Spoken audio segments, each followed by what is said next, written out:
Kain tayo guys. Ito, saging. Masaba. Tapos, mayroong kape tayo na itim. Yung walang asukal. Sarap nito guys. So, ang halaga nitong saging natin, 20 pesos lang, tatlong piraso. Ayan o. Tatlong piraso yan guys. 20 pesos. Kumbaga, kulang-kulang 50 pesos sa isang piraso. Pero sapat na. Malaki naman yung saging. Hanggang alas 12 pagugutumin ito. Ang laki ng saging eh. Kaya kung gusto mong lumigaya ang inyong buhay, bumain ng saging para matibay. Saging na saba para tumibay yung tuhod. Tapos kainan nyo rin ng itlog. Yan o, itlog. Ito guys, para dun sa mga nagda-diet, bisa ito para sa diet. Pag low carb, kape na pure, yung walang asukal, na itim lang, saging, itlog, sapat na. Kaya pag umaga, kalamansi, ipiga mo doon sa maligambab na tubig. Tapos huwag mo lang lagyan ng asukal. Mabisa yung guys, pangtanggal ng sibo-sibo sa ating katawan, sa puso, kung saan pa man yan, mabisa. Pag uminom ka ng kalamansi guys, tip lang, yung tubig na mainit, pigaan mo ng kalamansi ng mga 3 o 4 na piraso, basta yung malalaki. Pigaan mo dun sa tubig na mainit. Inumin mo yun, yung parang gawin mong parang kape, tigupin mo. Mga 3 kalamansi hanggang 4 o 5, basta yung may katas ng kalamansi, yung medyo malaki. Ipiga mo dun, tapos kunin mo yung buto. Tapos higupin mo yung tubig na mainit na may nigang kalamansi yung juice, yung katas. Sabihin ko sa'yo, magiging maganda yung pakiramdam mo. Huwag ka agad iinom ng tubig pag nag-pick ka nun. Sa umaga, wala ka pang kinain. Mga 30 minutes o 1 oras, huwag ka muna kumain. Ang gawin mo, kumain ka ng kahit anong prutas. Guys, pinyaman yan, apple, saging, o ano pang prutas mayroon. Hindi sasakit yung tiyan mo guys. Nasubukan ko na yun, subukan na rin. Yun ang kinakain mo minsan. Na pag ginagawa ko yun, yung medyo nakaramdam ako ng medyo hindi magandang paghinga, yung medyo parang may bumabara dito sa lalamunan mo. Ginagawa ko yung guys. Ibisa. Sabi ko sa'yo, pag ginawa mo yun, mainit na tubig sa tasa, punuan yung tasa, yung pangkapi mo na tasa, punuin mo. Tapos pigaan mo ng 3 hanggang 4 na kalamansi. Yung tubig na mainit. Ang sarap ng pakiramdam mo guys. Isa ka, kasing tayo sa kumakain na mabilis pumupo pag nakainom ko ng ganun guys. Tapos sabay sundutin mo ng saging o pinya after mo uminom nun, o kaya papaya. Sarap. Hindi mo na kailangan uminom pa ng mga pampapupo. Yun lang, sapat na guys. Nakuha ko yung technique yung araw. Hindi ako nagkakamali mga 2010. Nag-duty ako sa isang yung mga tindahan ng herbal doon sa Antipolo. Doon ako nag-duty nun. Yung boss ko,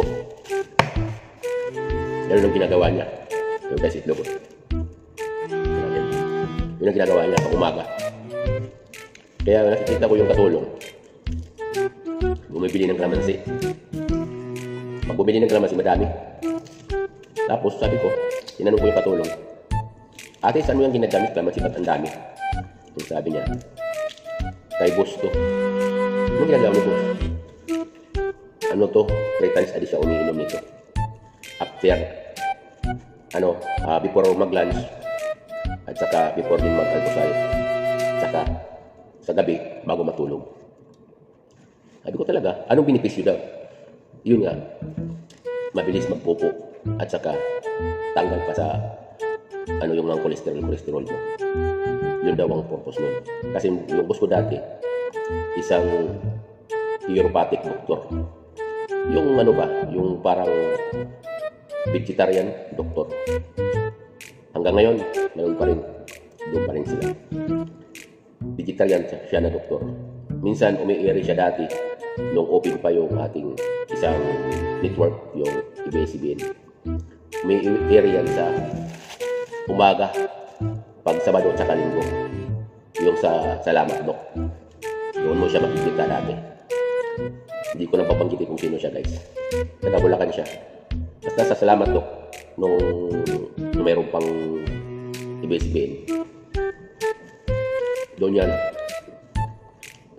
Nakikita natin doon. Nag-interview siya sa Dok.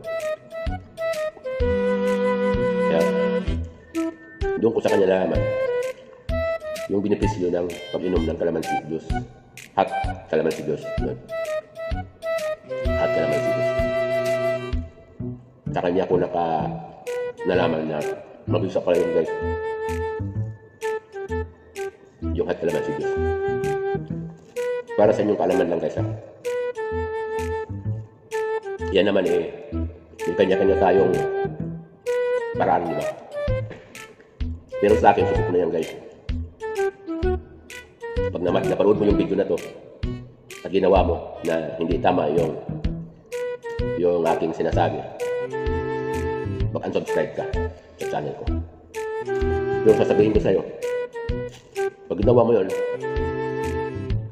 na sinasabi ko, maamis ka, umaga, wala ka pang kinain, kuha ka ng tasa ba nito? Tasa. Tapos, lagyan mo tubig mainit. Yung tamang-tamang tubig na pangkape ba? Yung pangkape, talaga. Kung anong kano ka karami magkape, yun ang ibuusod sa tasa mo. Tapos, kuha ka ng kalamansi. 4 or 5 o 3 pag malalaki, yung may katas talaga na kalamansi. 3 lang. Kung wala namang kalamansi, pwede rin yung suha. Yung maasim, yung kulay dilaw. Hindi ko alam kung anong tawag niya. Basta sa aming suha or tambulilig tawagin. Yung ang dahon nun, pangligo sa bagong panganak. Nilalaga. Sorry po. Ang asim nun guys. Pero ngayon, nabibili natin sa palengke. Totally kalamansi talaga. Kaya, kukuha ka nung kung tamtama lang yung laki, mga 5 peraso. Pigain mo dun sa baso. Pigain mo. Pagkapiga mo, tanggalin mo yung buto. Tapos kanawin mo ganun. Saka mo higupin. Parang kape lang. Tapos, after mo na maghigop, labos mo na no. Kumuha ka ng prutas. Kahit anong prutas na meron ka dyan sa bahay. Diba?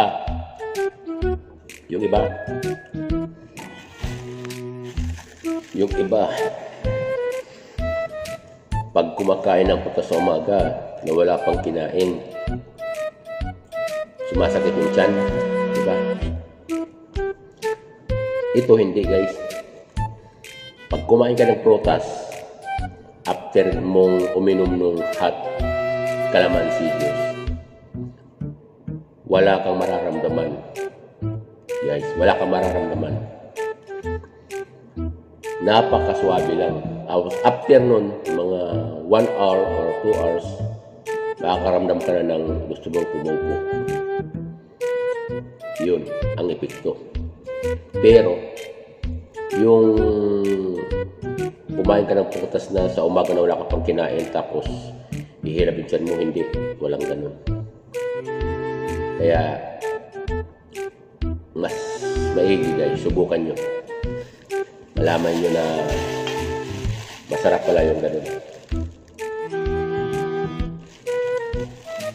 Ako ginagawa ko talaga yun guys. Pag yung nakaramdam ako na parang hindi ako makahinga or parang hingal na hingal ako, ganun. Yung konting galaw lang, hingal na ako. Ginagawa ko yun guys. Isang linggo. Ginagawa ko yun. Tapos, serpentina. Alam mo yung serpentina guys? Maraming benepisyo yan. Bukod sa nakakapagpalabnaw ng dugo, natutunaw pa yung mga toxic sa katawan mo. Yung hilaw na serpentina guys, dahon. Meron akong tanim sa bahay, serpentina. Pag may nararamdaman akong ganon, tapos yung ihi ko medyo mabula, agad-agad yun, nagsiserpentina ako guys. Isang linggo, kada umaga. Tapos, yung inunuman ko sa umaga na serpentina, hindi ko yung itatapon. Itatabi ko lang doon yung tasa na may serpentina na dahon. Gabi, bago matulog, iinumin ko rin yun. Balagyan ko ulit tubig mainit.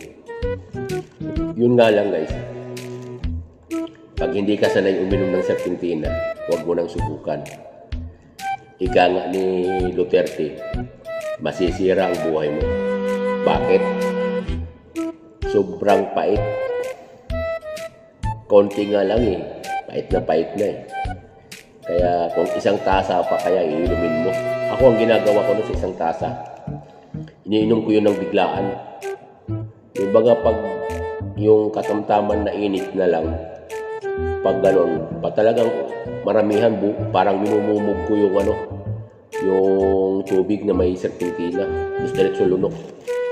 Doon na sila magkita-kita sa loob. Pag umiinom ako nung guys, ang ganda na pakiramdam mo guys. Ang gaan, tapos maibahas yung normal yung ihi ko.